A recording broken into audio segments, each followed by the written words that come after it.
sunnah Nabi yang lain adalah bergembira dengan cara bersukacita. Tidak boleh ada satupun orang di hari Idul Fitri bersedih hati.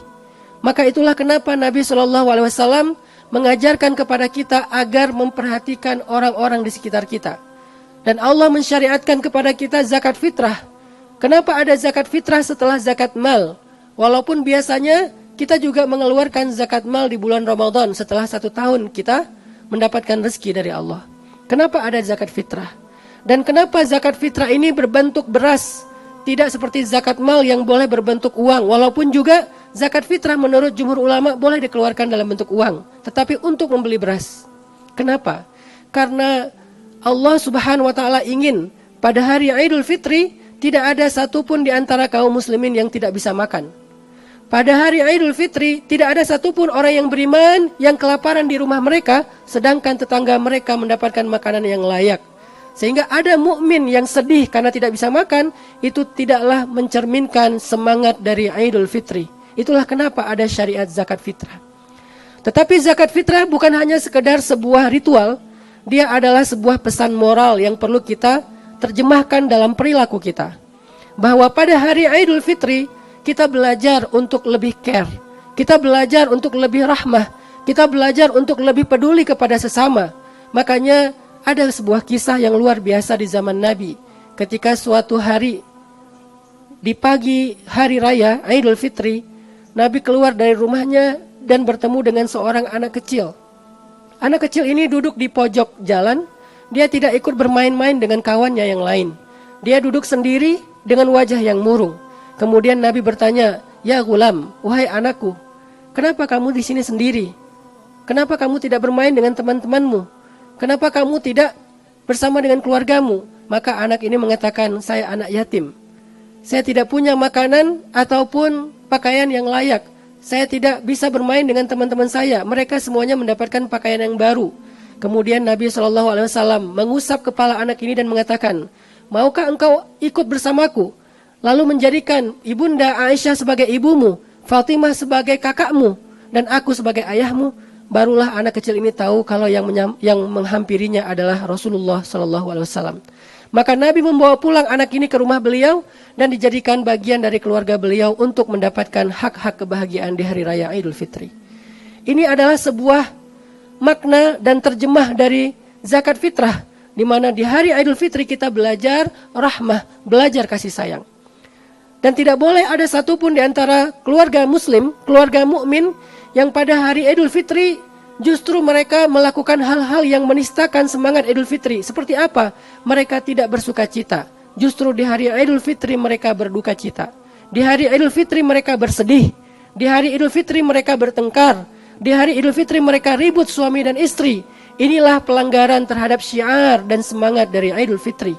Karena semangat dari Idul Fitri itu adalah al-farah was-sa'adah, kebahagiaan dan kesenangan. Sehingga tertawanya seseorang di hari Idul Fitri adalah ibadah. Senyumnya seseorang di hari Idul Fitri adalah ibadah. Bersenda gurau dengan keluarga di hari Idul Fitri adalah ibadah yang paling Allah suka. Sehingga hari ini adalah hari kebahagiaan bagi kaum muslimin. Allahu Akbar, Allahu Akbar, Allahu Akbar, walillahil hamd. Di antara semangat lain dari Idul Fitri yang diajarkan Nabi SAW adalah semangat sil man qata'aka, menyambung siapa yang memutuskanmu. Kita sering mendengar istilah silaturahim atau silaturahmi. Tetapi banyak dari kaum muslimin di Indonesia memaknai silaturahmi itu hanyalah dengan bertamu ke rumah orang yang dia kenal. Bertamu ke rumah keluarga, bertamu ke rumah sahabat, bertamu ke rumah partner kerjanya, atasan dan seterusnya. Itulah pemaknaan dari silaturahmi yang terjadi di Indonesia. Lalu mari kita tanya kepada syariat, kepada Al-Quran dan Sunnah, apa makna yang sebenarnya dari silaturahmi atau silaturahim? Silaturahim itu berasal dari dua kata, silah dan rahmi. Silah artinya menyambung, rahmi artinya kasih sayang. Artinya maksud dari silaturahmi itu justru objeknya adalah orang yang sedang terputus. Kata Nabi, sil man qata'aka, sambunglah orang yang memutuskanmu. Bukan sambunglah orang yang tersambung denganmu. tetapi sambunglah orang yang memutuskanmu. Apa maksudnya? Hari Raya Idul Fitri adalah sebuah momentum bagi kita untuk menyambung kembali hubungan kekeluargaan kita yang sudah terputus. Adik dengan kakak yang sempat ribut selama 1 tahun tidak saling komunikasi, saling blok di WA, saling menghindari, tidak peduli dengan kebutuhan yang lainnya, terputus selama 1 tahun, maka di hari Idul Fitri mereka mendapatkan kesempatan yang sangat baik, momentum yang sangat istimewa untuk silman qata'aka, menyambung siapa yang memutuskanmu. Itulah kenapa silaturahmi ini menjadi ibadah yang sangat besar dan istimewa nilainya di mata Allah, karena tidak mudah. Kalau silaturahmi hanya sekedar bertamu, itu mudah. Tetapi silaturahmi menjadi sesuatu yang sangat istimewa karena memang tidak mudah untuk dilakukan, menyambung orang yang memutuskan kita di antara keluarga kita, khususnya di antara keluarga kita. Dan lebih khusus lagi adalah dengan orang tua kita. Dan alhamdulillah, Masya Allah, di Indonesia kita punya sebuah tradisi yang sangat indah, yaitu tradisi mudik, pulang kampung. Di mana mungkin di antara semangat mudik itu adalah ingin merasakan suasana di rumah bersama orang tua, makan masakan dari ibu dan orang tua kita. Tetapi yang lebih tinggi dari semua itu adalah tujuan dari mudik adalah menyambung orang yang memutuskan kita di kampung halaman dengan tetangga yang mungkin masih ada hubungan rahminya, hubungan keluarganya dengan kita. Dan itu banyak terjadi, terutama dengan orang tua kita. Jangan sampai kedatangan kita untuk pulang kampung atau mudik justru menambah beban bagi orang tua kita. Tetapi harusnya seorang anak datang untuk menyempurnakan ibadah Ramadannya dengan mencari ridho ibu dan ayahnya. Karena sesungguhnya tidak akan sempurna ibadah kita di bulan Ramadan walaupun kita mendapatkan Lailatul Qadar kalau orang tua kita, khususnya ibu, tidak ridho kepada kita. Mungkin kita masih ingat dengan kisah Alqamah, salah satu sahabat Nabi yang ahli ibadah, ahli tahajud, ahli puasa Senin Kamis, ahli zikir, ahli Al-Quran, ahli melakukan ibadah-ibadah yang diam-diam, sir, sangat ahli ibadah. Tetapi di akhir hayatnya Alqamah mendapatkan naza atau sakaratul maut yang sulit. Berhari-hari dia kesakitan dalam sakaratul mautnya, tidak tuntas-tuntas. Dia tidak bisa wafat tetapi juga tidak sehat. Sehingga akhirnya istrinya melapor kepada Rasulullah SAW, "Ya Rasulullah, kenapa suami saya? Padahal dia ahli ibadah, kenapa sakaratul mautnya seperti orang yang kufur?" Maka Nabi kemudian bertanya, "Apakah dia punya ibu?" Lalu istri Alqamah mengatakan, "Dia punya seorang ibu. Panggillah ibunya ke hadapan aku." Maka datanglah ibu ini ke hadapan Rasulullah SAW. Kemudian Rasulullah bertanya, "Wahai ibu, apa perasaan ibu tentang Alqamah? Apakah ibu ridho kepada dia atau ibu punya perasaan kecewa kepada dia?" Ibu ini mengatakan, "Aku kecewa dan sedih terhadap Alqamah. Dia lebih mendahulukan keluarganya daripada aku. Dia mentelantarkan aku, dia tidak peduli kepada aku, dan aku tidak ridho terhadap Alqamah." Walaupun Alqamah ahli ibadah, walaupun Alqamah seorang sahabat Nabi yang mulia. Sehingga kemudian Rasulullah mengatakan, "Wahai ibu, jika ibu tidak ridho kepada Alqamah, maka Alqamah akan terus kesakitan dan tidak akan selesai nazak ataupun sakaratul mautnya." Ibu ini masih bersikeras untuk tidak ridho kepada anaknya. Sampai kemudian Nabi mengatakan, "Wahai para sahabat, kumpulkanlah kayu bakar. Aku akan membakar Alqamah agar memudahkan sakaratul mautnya." Mendengar ini, maka ibu ini kemudian merasa iba kepada anaknya, naluri seorang ibu. Sehingga dia mengatakan, "Ya Rasulullah, jangan sakiti Alqamah, jangan sakiti anakku. Aku ridho, aku maafkan kesalahannya, aku ampuni kesalahan-kesalahannya selama ini, dan aku tidak akan menuntut dia di akhirat." Kemudian Nabi bertanya, "Apakah ibu mengatakannya dengan jujur?" Ibu ini mengatakan, "Lihat saja bagaimana keadaan Alqamah." Lalu Nabi mengutus seseorang untuk melihat keadaan Alqamah di rumahnya. Dan orang itu kembali dalam waktu yang tidak lama dan mengatakan, "Ya Rasulullah, Alqamah telah wafat dalam keadaan tenang." Tepat ketika ibunya mengatakan, "Aku ridho kepada anakku Alqamah." Ini artinya Idul Fitri, Lebaran, ketika kita mengunjungi orang tua kita, mudik pulang kampung, maka salah satu di antara misi terpenting kita, silman qata'aka, menyambung silaturahmi, terutama dengan orang tua kita, khususnya ibu kita. Kita juga mungkin pernah mendengar kisah seorang abid, seorang ahli ibadah di zaman Nabiullah Musa alaihissalam, namanya Juraij al-Abid. Juraij adalah seorang laki-laki yang sangat ahli ibadah, senang sholat, sholatnya ribuan rakaat. Karena di zaman dulu Ada banyak sekali jenis-jenis sholat yang jumlah rakaatnya banyak dibandingkan zaman umat Nabi Muhammad.